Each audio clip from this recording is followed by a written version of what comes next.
Oracle Apex Dynamic Action versus JavaScript. Which should you choose?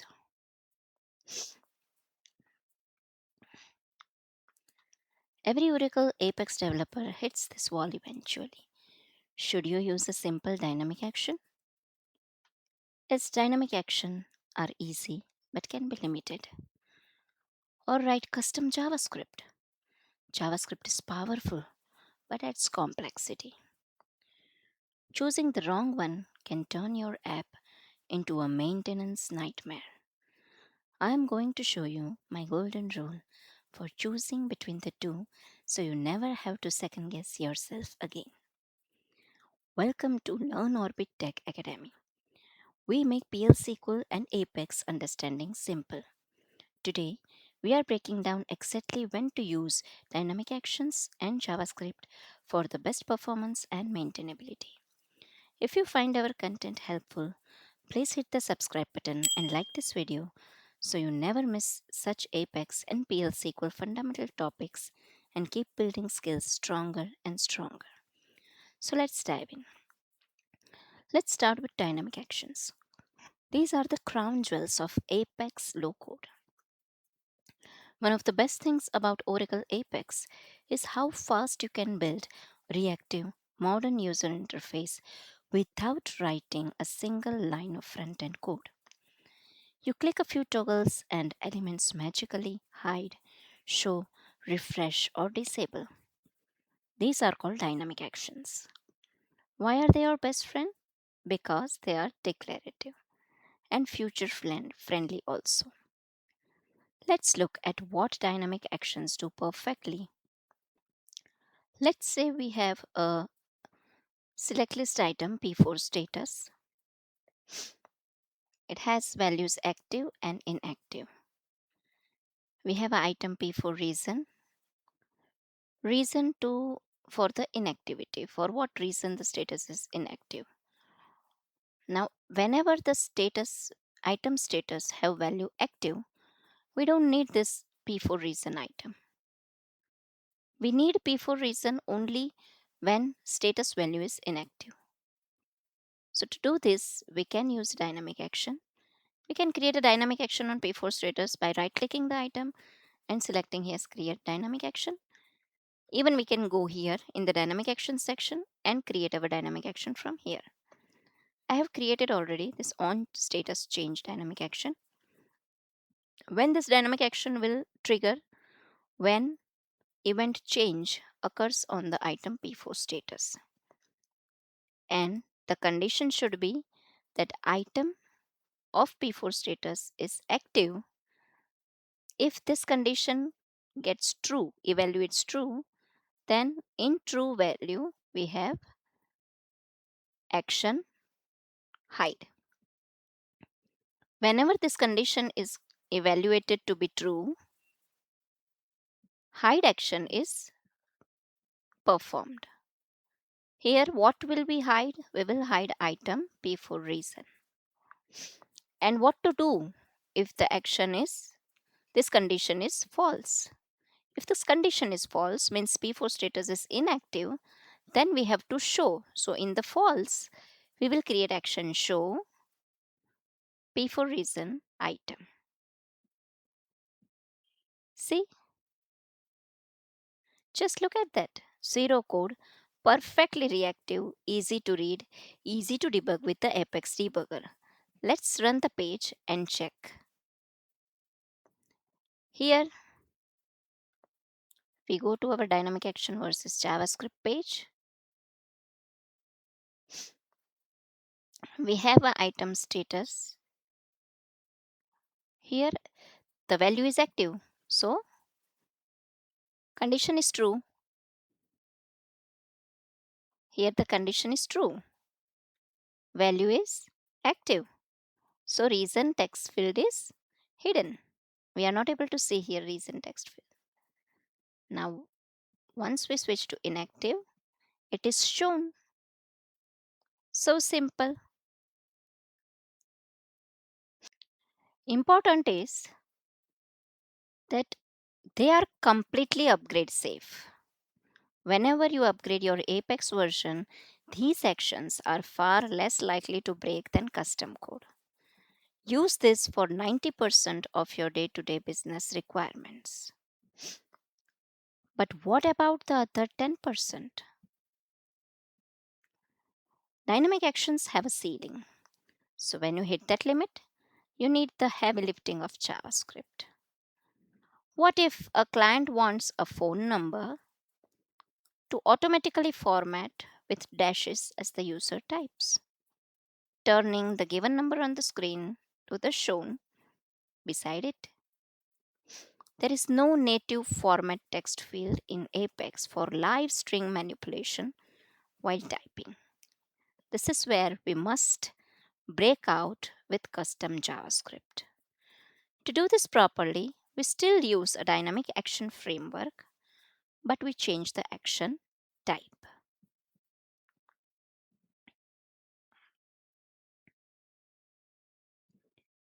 If you find yourself creating a chain of 10 different dynamic actions just to calculate one total, or if you need to manipulate the DOM in a way Apex doesn't support natively, it's time to switch to JavaScript. JavaScript gives you total control, and it's perfect for complex client side logic that needs to be lightning fast without constantly hitting the server. Now let's create a dynamic action with the JavaScript code. Here we go, and we have created a P4 phone number field. Let me tell you that here under appearance we have a format mask field. We can apply these many formats to the text field or a numeric value. But here we don't have the one which we need, phone number with a dash or a bracket. So to apply that format we need a JavaScript, and we will use a dynamic action for that. We have used here loose focus. I have created a dynamic action mask phone number, item, phone number. And here in the true event, we have used action execute JavaScript code instead of hide or show. Now, instead of using standard raw browser JavaScript, we use Apex native API. To get the value of the item, we use apex.item item name dot get value, and to set it back after applying our formatting logic, we use apex.item item name dot set value. By using the official apex.item API instead of standard document selectors, we ensure our custom code stays as safe as possible during future upgrades. Now let's check our code at runtime. One thing I need to tell you that here when we are using dynamic actions and we need to debug, we first of all enable the debug by clicking here debug, enable debug and info default. Now to check whether our DA has run or not, in the previous section, dynamic action 1, we view debug, click on the latest row and search here the dynamic action name on status change. So here we have all the rows or the log detail how our dynamic action has performed. Now we will try our JavaScript one. Let me type the number here. Now it is not getting formatted while I am typing. Why? Because we have used loose focus event. Loose focus means when the focus is lost by the item, the number will be formatted. Now if we want while typing the formatting should be done, we can change this loose focus to key release. Now again let's check. After the change, what happens? One, 2, 3, 4, 5, 6. See, the formatting is working while I am typing. And for this, when we are using JavaScript, we need to check our browser console. So here we have in our browser console printed dynamic action fired mask phone number these many times. We cannot have JavaScript debug in the Apex debug section. But one main thing we need to remember is with the great power comes great responsibility. This code is now your job to maintain. In JavaScript, whenever Apex upgrades are done, you have to once verify that whether your JavaScript code is working aligned with that Apex version. Wait, before you choose your side, let's look at the head to head. Dynamic actions win hands down. You can build in seconds. Speed of the development is very fast. While JavaScript takes the trophy, if you can imagine it, you can code it. They are flexible.